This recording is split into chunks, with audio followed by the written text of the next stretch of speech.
We've all crammed for an exam, right? But have you ever stopped and wondered, does acing that test actually make you wise? Well, that's the big question we're diving into today with Munshi Premchand's incredible story, Bade Bhai Saheb. It's this timeless tale about two brothers that really gets you thinking about the difference between book smarts and, well, life smarts. So here's our game plan. First, we're going to meet these two brothers who are like night and day. Then, we'll see why their schoolwork feels like climbing a giant mountain. After that, we'll get to the juicy part, how a couple of exam results turn their whole world upside down, which leads to this epic showdown between book learning and real-life experience. And we'll wrap it all up with a really powerful moment that changes their bond forever. Okay, let's jump right in. Two brothers, two worlds. The entire story is built on how different these two are. It's a classic setup, and it's clear right from the get-go. All right, so check this out. You've got the elder brother, he's 14, and the younger one is 9. But here's the kicker. They're only 3 grades apart. And you gotta ask, how does that even happen? Well, it's because the big brother is a total bookworm. He is obsessed with getting his studies absolutely perfect. The younger one? He could not care less. He just wants to fly kites and be a kid. This right here, this quote is the elder brother's whole philosophy in a nutshell. If the foundation itself isn't solid, how can the building be durable? To him, school wasn't some race to the finish line. Nope. He was totally fine with spending 2, even 3 years in the same grade if it meant building this perfect, unshakable foundation of knowledge. And there you have it. That's their whole dynamic. One brother lives inside his books, the other one lives for the open field. So you've got one guy constantly studying and the other one constantly trying to sneak away to play. You can already feel the tension building, can't you? The lectures are definitely coming. And that brings us to what feels like a literal mountain of studies. This isn't just about one kid struggling, though. Premchand is using this to make a bigger point, a critique of an education system that feels designed to crush you with memorization instead of helping you actually understand anything. And you can just feel his frustration boiling over. He goes on these amazing rants about how ridiculous it all is. English is a foreign beast. History, it's just an endless line of kings named Henry. And if you mix up Henry VII with Henry VIII, you're done. And don't even get him started on geometry or having to write a 4-page essay on, punctuality. It's all about rote learning, not real learning. So, after getting a serious talking to, the younger brother, feeling super guilty, makes this monster of a timetable. Look at it. It's jam-packed from the moment he wakes up until he crashes at night. But what's missing? Yep, 0 time for play. None. It's a schedule designed by a warden, not for a 9-year-old kid. Yeah, you can probably guess how this turns out. That timetable didn't stand a chance. The second he saw the green fields or felt a nice breeze, the schedule, the guilt, all of it gone. The call of the playground was just way, way too strong. Okay, now we get to the annual exams. This is the moment of truth. And the results are about to come in and completely flip the script, changing the power dynamic between these two brothers in a huge way.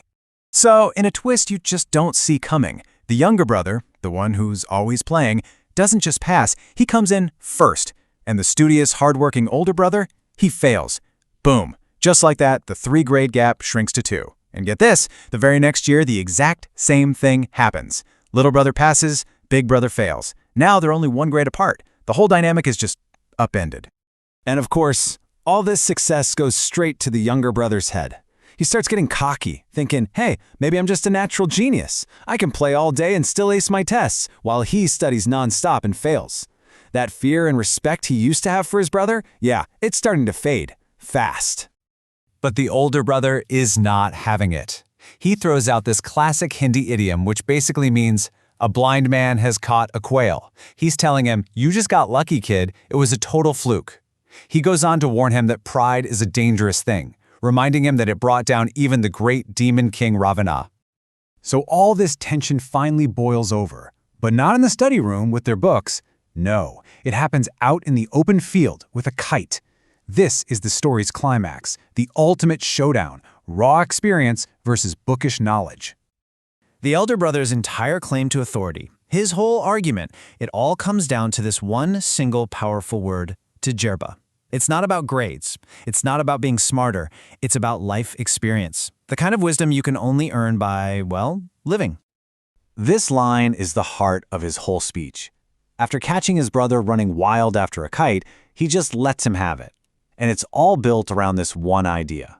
Understanding doesn't come from reading books, it comes from seeing the world. He's saying that real wisdom, the stuff that matters, is learned out here, in the real world. And he brings the receipts. He uses these killer examples. He's like, our parents, they may not have degrees, but they've lived life, so they have every right to guide us. He even talks about their headmaster who's got a fancy degree but can't even manage his own household. His old mother has to do it for him. And then he delivers the final blow.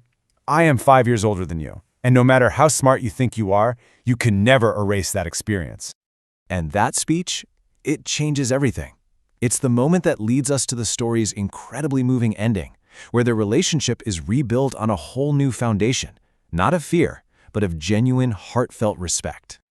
For the younger brother, it's like a light switch just flipped on in his brain. All at once, he realizes his own smallness, his own immaturity. He finally sees his brother not as a tyrant, but as a guardian, and he's just filled with this overwhelming love and respect for him. And this is the moment that just gets you. The older brother finally confesses his own sacrifice.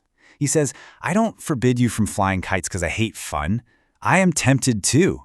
My heart longs for it. But if I go astray myself, how can I protect you? It's this beautiful, heartbreaking admission that he's been holding back his own inner child, all for the sake of being a good role model.